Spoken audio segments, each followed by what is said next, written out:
1,00,000 మంది శివభక్తులతో కలిసి మహారుద్రాక్ష పూజలో పాల్గొనండి. వెంటనే కాల్ చేసి మీ పేరును నమోదు చేసుకోండి.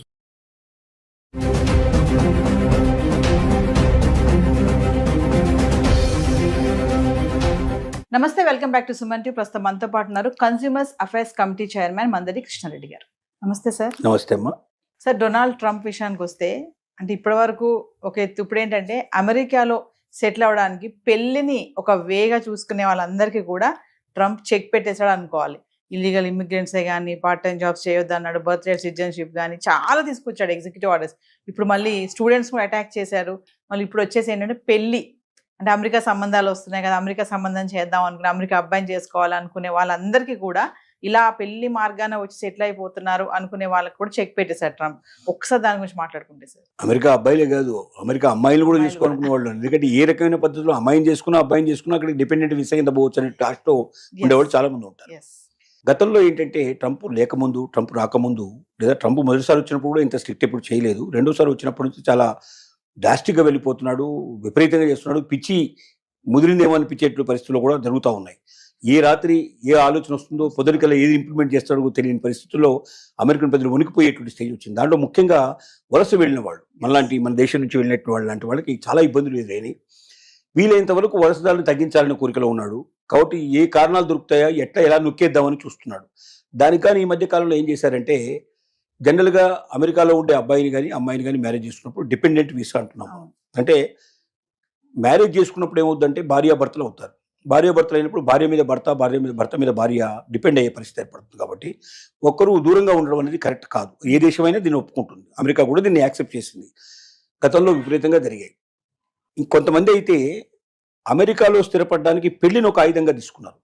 అంటే ఇక్కడ మ్యారేజ్ చేసుకున్నట్టుగా సర్టిఫికేట్ తీసుకుని పోవడం, అమెరికాలో వెళ్ళినాక విడాకులు ఇచ్చేసుకోవడం, వాళ్ళు అక్కడ సెటిల్ అయిపోవడం, మళ్ళీ వెనక్కి రావాల్సిన అవసరం లేకుండా సెటిల్ అయిపోయేటువంటి కానీ దీన్ని ఒక మార్గంగా తీసుకున్నారు. అలాంటి పెళ్లిళ్ళు కొన్ని వేల పెళ్లిళ్ళు జరిగినాయి అట్లా. ఇప్పుడు దాన్ని మొత్తం టోటల్గా బ్రేకప్ చేయడానికి వీళ్ళు ఏం ప్లాన్ చేశారంటే, డిపెండెంట్ వీసా మ్యారేజ్ జరిగిపోయింది, ఓకే, డిపెండెంట్ వీసాకి అప్లై చేశారు. అప్లై చేయంగానే ఇక్కడ ఎప్పుడైతే ఇంటర్వ్యూ ఉంటుందో క్యాండిడేట్కి, సేమ్ టైం అక్కడ అబ్బాయి ఉన్నా అమ్మాయి ఉన్నా అక్కడ కూడా ఇంటర్వ్యూ ఇదే టైం. అంటే రెండు వైపులో ఏం జరుగుతుందో వీళ్ళకి వినిపించేట్టుగా తెలుస్తుంది. అంటే వాళ్ళకి తెలుస్తుంది, ఎవరైతే ఇంటర్వ్యూ తీసుకుంటారో వాళ్ళకి ఏం సమాధానం చెప్తున్నారో వీళ్ళకి సేమ్ క్వశ్చన్ ఇద్దరిని అడుగుతారు, ఏం ఆన్సర్ చెప్తారో చేస్తారు. ఆన్సర్లో తేడా వస్తే ఇది కరెక్ట్ కాదు, ఇది ఏదో డూప్లికేట్ మ్యారేజ్, ఇది ఒరిజినల్ మ్యారేజ్ కాదని చెప్పి కొట్టేసేసి ఇమీడియట్ డిపెండెంట్ వీసా లేదని చెప్పి క్యాన్సిల్ చేస్తున్నారు. ఒక్కోసారి వాళ్ళది కూడా క్యాన్సిల్ చేసే పరిస్థితులు కూడా కొన్ని తీసుకొస్తున్నారు కొన్ని సందర్భాలు. ఇది ఇప్పుడు భయంకరమైన పరిస్థితి అన్నట్టు. కాబట్టి జాగ్రత్తగా ఉండాలి. మొట్టమొదటి జరుగుతుంది ఇక్కడ ఏంటంటే, మ్యారేజ్ కన్నా ముందో లేకపోతే మ్యారేజ్ తర్వాతనో వెళ్ళి మనం రిజిస్టర్ మ్యారేజ్ చేసుకుంటున్నాం. ఎందుకంటే రిజిస్టర్ మ్యారేజ్ సర్టిఫికేట్ మస్ట్. మామూలుగా మ్యారేజ్ చేసుకున్నాను ఫోటోలు చూపించే సిస్టమ్ అంతా కూడా గతంలో ఉండేది. ఆ తర్వాత ఒక కాలం వచ్చిన తర్వాత దాన్ని అమెరికా ఒప్పుకోలేదు. వెస్ట్రన్ కంట్రీస్లో అంతా కూడా you must have the certificate, registration certificate కావాలి కంపల్సరీ కానీ కండిషన్ పెట్టారు. ఇప్పుడు రిజిస్టర్డ్ మ్యారేజ్ సర్టిఫికేట్ కావాలి. రిజిస్టర్డ్ మ్యారేజ్ సర్టిఫికేట్ కావాలంటే మ్యారేజ్ కన్నా ముందన్నా వీళ్ళు చేసుకోవాలి, మ్యారేజ్ తర్వాతనే చేసుకోవాలి. అదే రోజు అంటే చాలా కష్టం. మన సిస్టంలో ఎలా ఉంటాయంటే, పెళ్లి కాగానే వెంటనే 2 రోజులు 3 రోజులు బయటకు పోకూడదని ఇట్లాంటి కొన్ని కండిషన్స్ ఉంటాయి. మరి కొత్త పెళ్లి కొడుకు పెద్ద కొడుకు 1 గంటలోనే బయటకు పోయి రిజిస్ట్రేషన్ మ్యారేజ్ చేసుకోవడం కష్టం. తర్వాత మన మ్యారేజ్ తంతు చాలా గంటలు గడిచే అవకాశం ఉంది.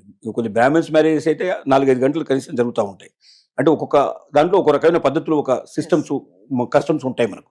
దాని ప్రకారం మ్యారేజ్ అనేది ఒక డే మొత్తం కంప్లీట్ ప్రాసెస్ నడుస్తుంది మనకు.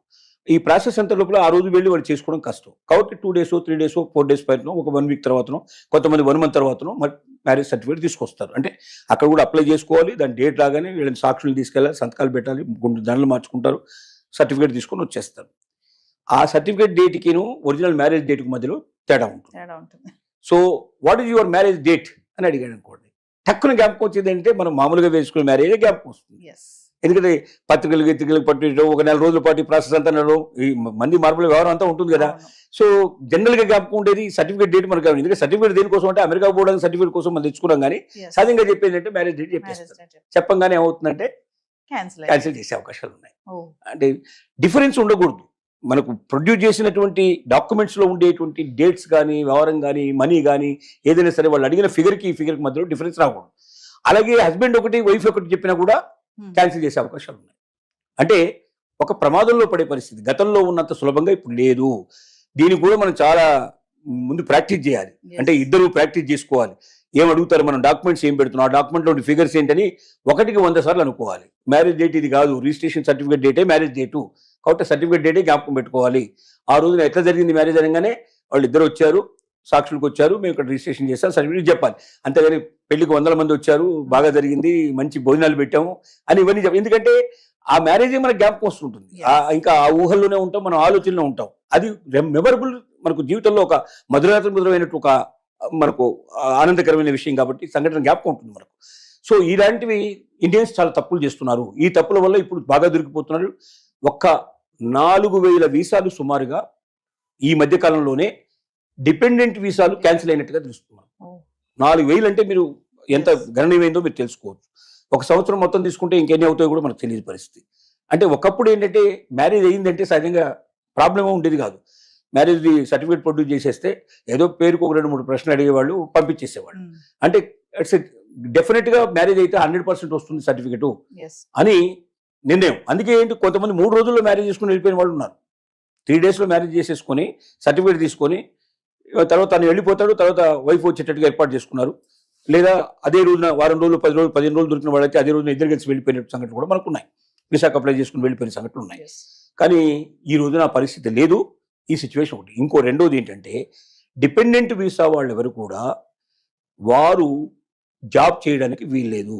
That is the condition. Dependent అంటే నా మీద ఆధారపడి ఇంట్లో ఉండి తను నా కోసం ఎదురు చూస్తూ ఒకరికొకరు ప్రేమగా జీవితం గడపడానికి భారీగా నా జీవితంలో ప్రవేశించింది కాబట్టి తను అక్కడ ఉండి నేను ఇక్కడ ఉంటాను న్యాయం కాదు కాబట్టి ఆమెను నేను తెచ్చుకున్నాను, నా ఇంట్లో పెట్టుకున్నానని చెప్పుకోవడానికి బాగుంటుంది. కానీ డిపెండెంట్ వీసా వాళ్ళు ఇప్పుడు ఉద్యోగాలు చేయకూడదని కండిషన్ పెట్టారు. గతంలో ఇంత రిస్ట్రిక్షన్ లేదు. చదువుకోవాలంటే కూడా మళ్ళీ దానికి సపరేట్గా దానికి ఒక సిస్టమ్ అంతా కూడా ఉంది. దానికి అప్లై చేసుకోవాలి, వాళ్ళు యాక్సెప్ట్ చేస్తారు చేయడం. తెలియకుండా, ప్రభుత్వానికి తెలియకుండా ఉద్యోగం చేసినా, లేకపోతే చదువుకున్నా, లేదా ఏదైనా ఇంట్లో చేసే వ్యాపారాలంటూ మొదలుపెట్టినా డిపెండెంట్ వీసా వెంటనే క్యాన్సిల్ అయిపోతుంది. వెంటనే ఫ్లైట్ ఎక్కిచ్చేసి పంపించేస్తారు. ఇలాంటి డేంజర్ ఉంది. కాబట్టి దీన్ని దృష్టిలో పెట్టుకుని ఇకపైన భవిష్యత్తు లోపల మ్యారేజ్ అయితే నేను అమెరికా వెళ్ళిపోయినట్టు అనుకునే వాళ్ళది లేదు. కాబట్టి పెళ్లికి కూడా చాలా జాగ్రత్త పడాల్సి వస్తుంది. సపోజ్ వాడు తప్పు చెప్పారనుకోండి, మళ్ళీ నెక్స్ట్ వీసాకి 6 నెలలు, సంవత్సరం టైం తీసుకుంటుంది. అప్పటిదాకా మళ్ళీ అప్లై చేసుకునే అవకాశం లేదు. అంటే సంవత్సరం కాదు దూరంగా ఉండాల్సిన పరిస్థితి ఏర్పడుతుంది. పెళ్ళై కొత్త దంపతులు దూరంగా ఉండటం అనేది అభిలషణీయం కాదు. ఎందుకంటే ఆ కొత్త రోజులు, ఆ కొత్త మోజుల్లో ఉండేటువంటి ఆనందం, సంతోషం తర్వాత ఉండదు. వాస్తవం చెప్పాలంటే అవే ఎప్పటికీ జ్ఞాపకం ఉండేవి. ఎప్పటికీ అసలు నిజంగా వివాహ బంధాన్ని నడిపించే రోజులు కూడా ఆ బిగినింగ్ డేసే. ఆ బిగినింగ్ డేస్ లో ఒకరికొకరు తెలియని వాళ్ళు, వీరు ఒక ప్రపంచం నుంచి వాళ్ళు ఒక ప్రపంచం నుంచి వస్తారు. 2 ప్రపంచాలు కలుసుకొని ఒక ప్రపంచంగా మారిపోయి ఆ ఉండే దశ చాలా అనుభూతులతో కూడుకున్న దశ అది. కాబట్టి కొత్త రోజులు, కొత్త మోజులు అనేవి తర్వాత రావు. అవి జీవితంలో కురబడితే జీవితం అంతా ఒక రకంగా చప్పగా ఉండే అవకాశం ఉంటుంది. కాబట్టి మీరు ఖచ్చితంగా 100% అమెరికా వెళ్తారన్న నమ్మకంతో మాత్రం ఇవాళ మ్యారేజ్ చేసుకునే పరిస్థితి లేదు. అలా వెళ్ళాలి అంటే ఒక సుదీర్ఘమైనటువంటి ఎక్స్పీరియన్స్ కావాలి. ఇద్దరు కలిసి అనేక సార్లు మీరు ట్రయల్ వేసుకోవాలి, అనేక సార్లు ప్రాక్టీస్ చేయాలి. ఇవన్నీ చేసి గట్టిగా జ్ఞాపకం పెట్టుకుని తేడా లేకుండా చెప్పగలిగి అంత బాగా మీరు పర్ఫెక్ట్ గా మీరు ప్రదర్శన చేయగలిగితేనే మీరు వెళ్ళగలుగుతారు. అక్కడికి వెళ్ళిన తర్వాత కూడా డిపెండెంట్ వీసా ఏవైతే రూల్స్ ఉన్నాయో రూల్స్ అన్ని అతిక్రమించకుండా పర్ఫెక్ట్ ఉంటే మీకు జీవితం గడుస్తుంది. కానీ నేను పోవాలి, చదువుకోవాలి, నేను పోవాలి, ఉద్యోగం చేయాలని కోరికతో ఇంత ముందు గతంలో ఎప్పుడైతే డిపెండెన్స్ ఇస్తున్నారో ఇప్పుడు వాళ్ళందరూ కూడా అలాంటి మ్యారేజ్ చేసుకోకుండా ఇక్కడ ఉండటమే చాలా బెటరు. ఇక్కడ వాళ్ళని చేసుకోవడానికి ప్రయత్నం చేయడమే బెటర్. అంటే సార్ ఇప్పుడు ఇంత కఠినమైన నిర్ణయాలు తీసుకోవడానికి వలసదారులని ఆపడమేనా, అందుకోసమే అంటారా ఎక్కువ మంది అమెరికాకి రాకూడదు?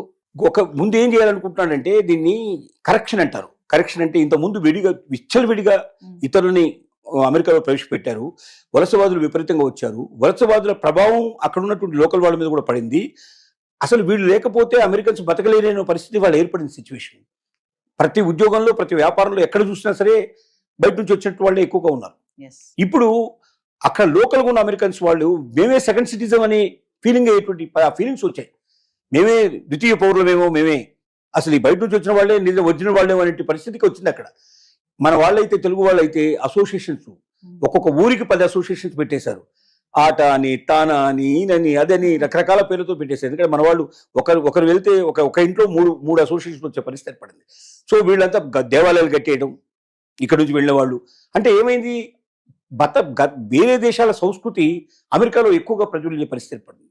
ఎక్కువగా వాళ్ళు అక్కడి పెళ్లిలు, ఆచారాలు, వ్యవహారాలు అన్ని అక్కడ ప్రదర్శించడం మొదలుపెట్టారు. చేస్తున్నారు బాగా. సో అమెరికన్స్ అస్తిత్వం కోల్పోయే పరిస్థితి ఏర్పడింది. Yes. Americans America this is our country అని చెప్పుకునే పరిస్థితి తగ్గిపోయింది. కాబట్టి ఏమైందంటే తమ అస్తిత్వాన్ని కాపాడాలంటే ముందు బయట వాళ్ళందరినీ వీలైనంత వరకు తగ్గించేయాలి, బాగా స్ట్రిక్ట్ రూల్స్ పెట్టాలి.